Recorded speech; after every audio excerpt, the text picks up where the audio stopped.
Davis, raise your right hand. Do you swear or affirm the testimony you're about to give will be the truth, the whole truth, and nothing but the truth, so help you God? I do. Have a seat. State your witness. Thank you. Let you get situated. Dr. Davis, if you would, for the record, state your full name, please. Roger Todd Davis, D-A-V-I-S. And what's your occupation? I'm a clinical psychologist. I specialize in forensic psychology. How long have you been licensed? Since 1995. That's here in the state of Florida? Yes. Okay. I know the court's aware of your background. You guys stipulate as to? We'll stipulate Dr. Davis is qualified to render opinion. The court is familiar with Dr. Davis and his qualifications. He will be permitted to offer opinion testimony. Thank you, Your Honor. You just heard Dr. Kropp testify. You have the benefit of his deposition. And so obviously I think we're going to be able to skip past a lot of the historical stuff here. But I'm going to ask you, you heard all of the records Dr. Kropp reviewed, jail, history, law enforcement records, all of that. Have you reviewed that same set of records? Yes. Okay. And did you evaluate Spencer Pearson in this case? Yes. And can you tell the court how many times and kind of the time and how that broke up? Sure. I went to the jail the first time on Dr. September. Davis, could you do me a favor, just adjust the microphone? Sure. Thank you. I went to the jail the first time, September 13th of this year. Met with him for about 2.5 hours.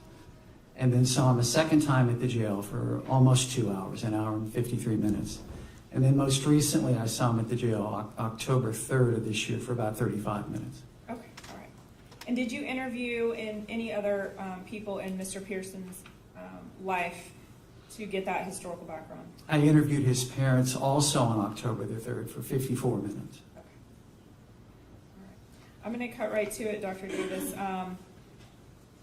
The diagnoses that Dr. Kropp discussed of Spencer Pearson of major depressive disorder, I know you agree with that general diagnosis, but how do you disagree, if you do, from Dr. Kropp on some of the qualifiers? Well, Dr. Kropp testified that he diagnosed Mr. Pearson with major depressive disorder with psychotic features. I disagree with the specifier of psychotic features. I don't believe that Mr. Pearson has suffered from psychosis. And how so do you disagree? I'm going to refer to my report. Yes, sir.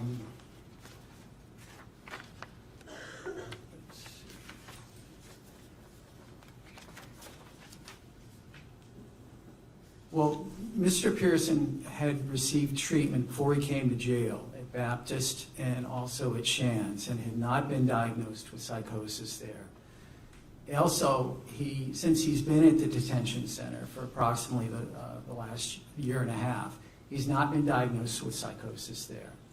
Now, he did report hearing hallucinations to some of the mental health providers, especially when he was first there. However, there's a nurse practitioner who saw him a total of 13 times. He's the individual who prescribes meds, and he did not report experiencing psychotic symptoms to the nurse practitioner.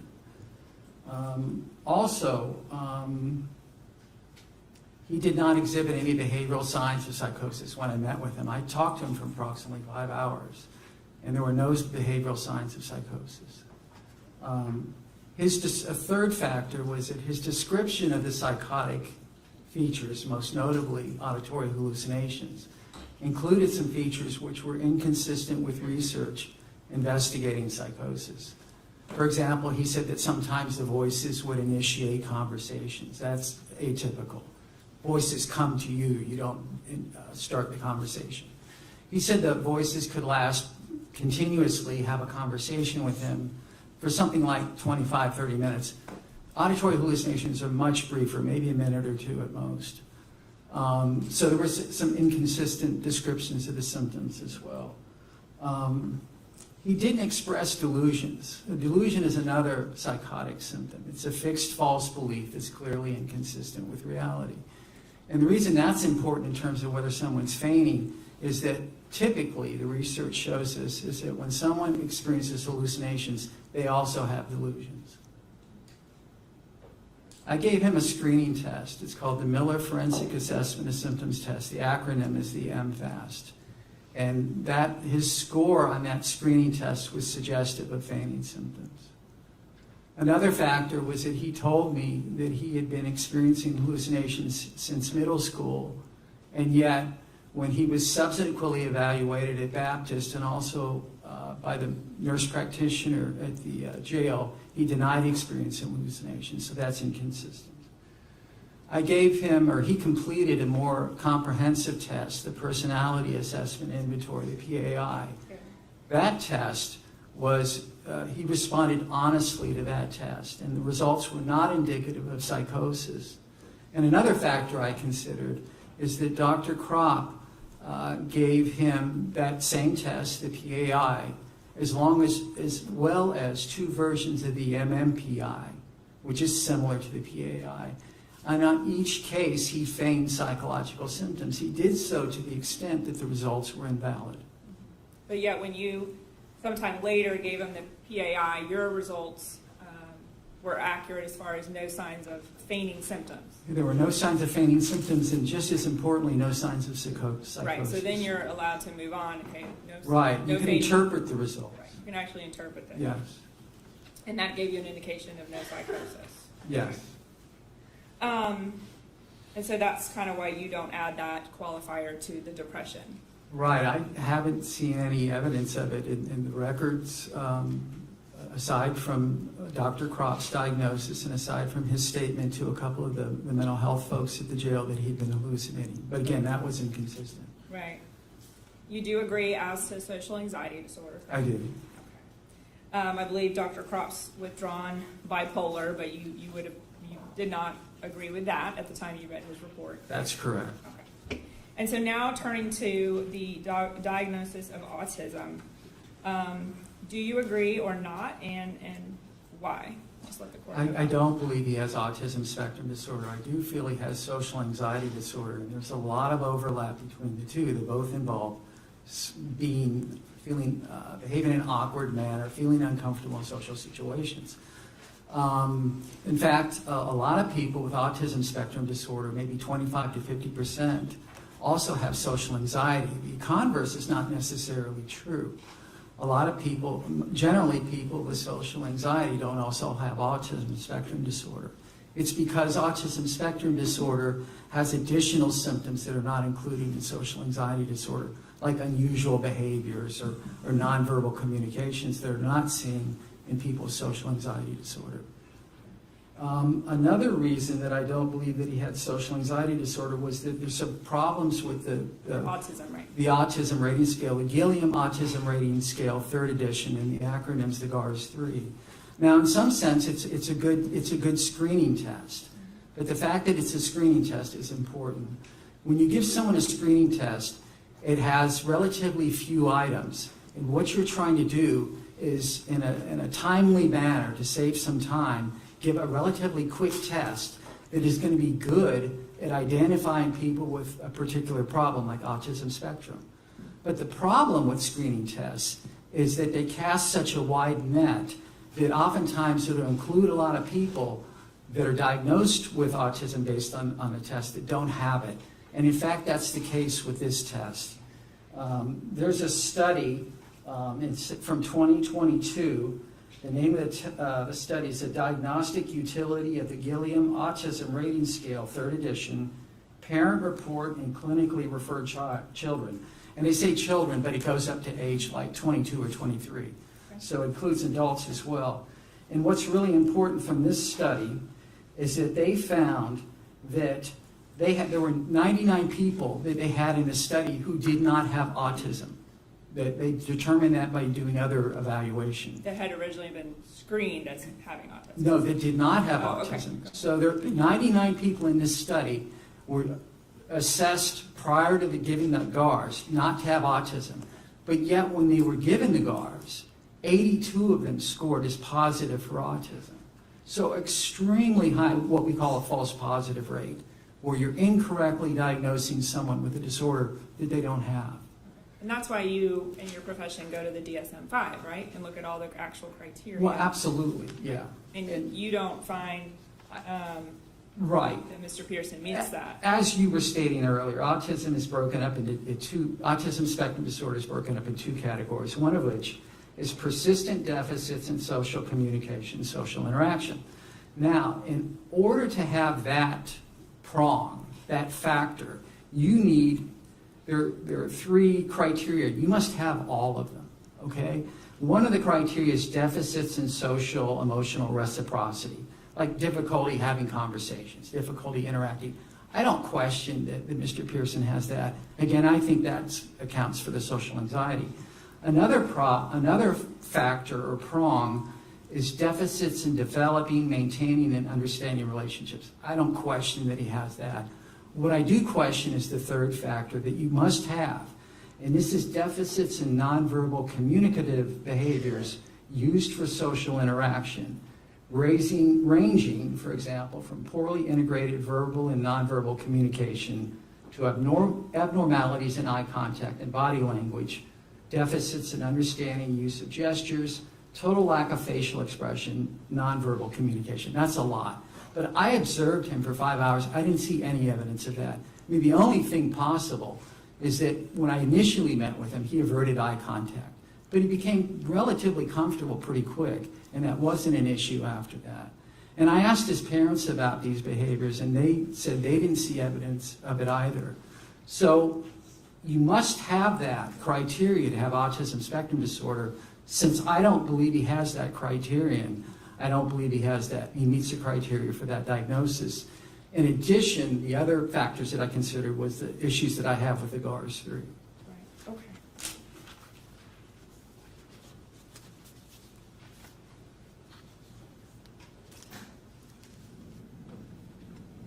And let me ask you this, Dr. Davis. You heard Dr. Kropp just testify, and he gave an opinion that Mr. Pearson is not, I believe he said he is not at risk for future violence. Right. Do you have a response, commentary on that? I do. What we're trying to do is use a risk assessment tools. We don't just simply say, I believe this. Because I'm a doctor, it's so. We use risk assessment tools. The most common that we use is called the HCR20, where it's a questionnaire where you have 20 different areas that you assess for future violence. And one of the factors is whether or not someone's been violent in the past. So certainly that's a red flag, an impossible concern for future violence. The other thing is that when we, let's say I was to use the HCR20, when I would write my report, we're taught not to give categorical statements like, this person's not going to be violent, this person is going to be violent. It's much more contextual. In certain situations where this individual is facing a lot of stress and he's perhaps using drugs and he's perhaps in a stressful relationship and he's unemployed, and you can go on and on and on, those would be a situation where this individual might be a high risk. And other situations, maybe where he has a stable job, a good relationship, and other things, he might be a lower risk. That's what we're taught to do. It very much depends upon the context that the person's in. So that blanket statement Dr. Kropp said is number one, not what you're supposed to do as a clinician, correct? It's not what I was trained to do, no. Okay, all right. And neither Dr. Kropp nor you did risk assessment. That's correct. Correct.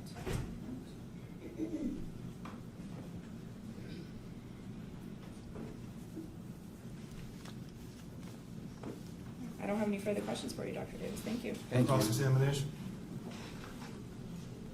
Good afternoon, Dr. Davis. Good afternoon, Mr. Sir. I was doing some rudimentary math upon direct examination, and you have 2.5 hours initially with Mr. Pearson, another 2 hours with Mr. Pearson, another 35 minutes with Mr. Pearson. 4.5 hours. 4.5 hours. Yes, thank you. And another hour with his parents. That's correct. Okay. And you had mentioned on direct that the nurse practitioner at the jail, who had encountered him 13 times, didn't report any symptoms of psychosis.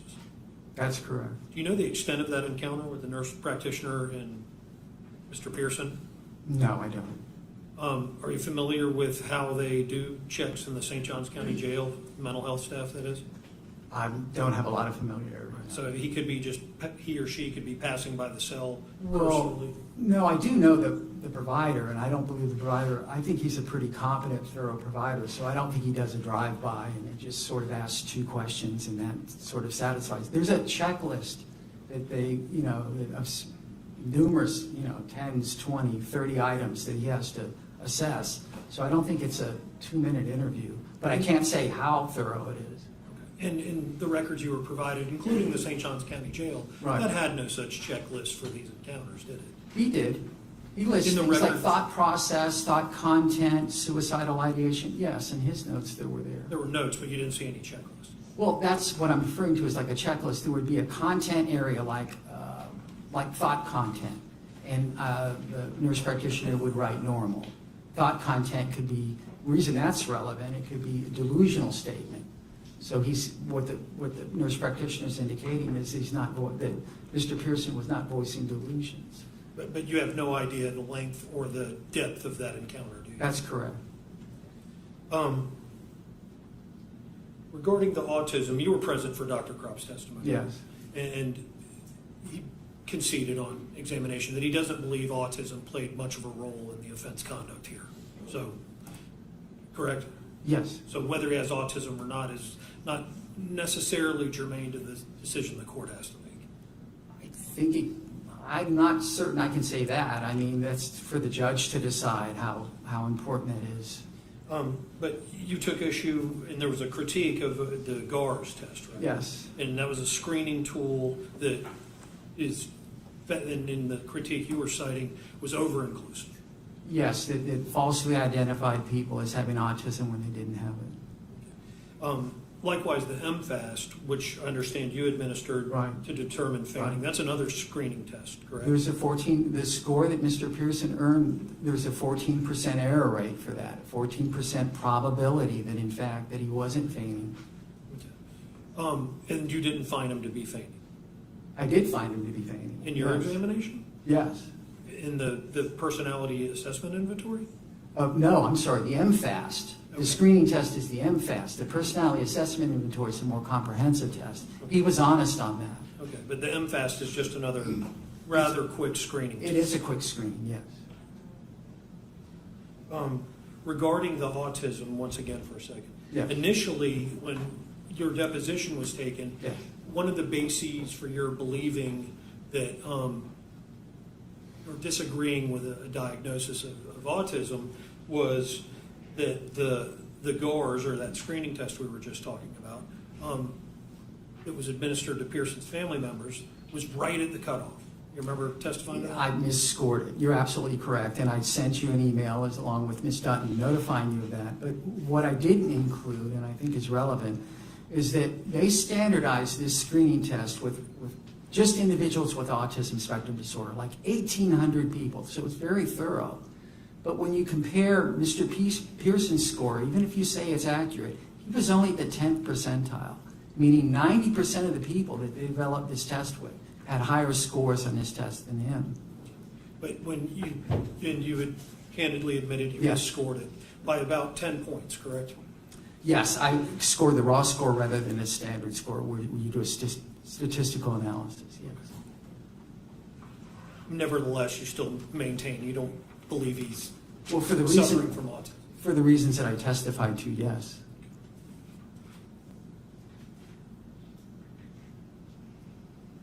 Now, we had the discussion of psychosis, and you were present for Dr. Kropp's testimony, and he's not testifying that he believes he was acting in a psychotic state at the time of the offense, correct? That's correct.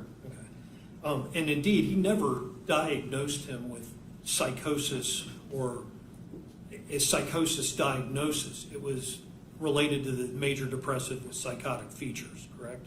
Yeah, that's sort of parsing words. I mean, major depression with psychotic features is a psychotic disorder. But there's a separate disorder in the DSM of psychosis. Well, there's a lot of psychotic disorders in the DSM. There's schizophrenia, there's schizoaffective disorder, there's unspecified schizophrenia spectrum, and other psychotic disorder. There's several disorders that involve psychosis. And Yes. there's been no diagnosis of that from anyone, That's correct. including Dr. Kroc. Right. And regarding the potential for future violence, apart from the offense conduct, are you aware of any violent behavior of Mr. Pearson outside of the offense conduct? No, I'm not. Okay. And that bodes well. That's a mitigating circumstance, is it not? It's certainly something in his favor, yes. And you would agree with me, would you not, that Mr. Pearson would benefit from therapy? Yes. He would benefit from continued medication, Yes. and that he's amenable to such treatment after spending 4.5 hours with him? I believe so.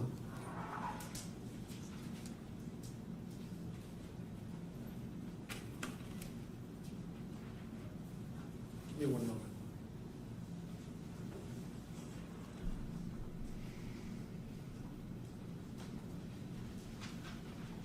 I'd like you first. Redirect.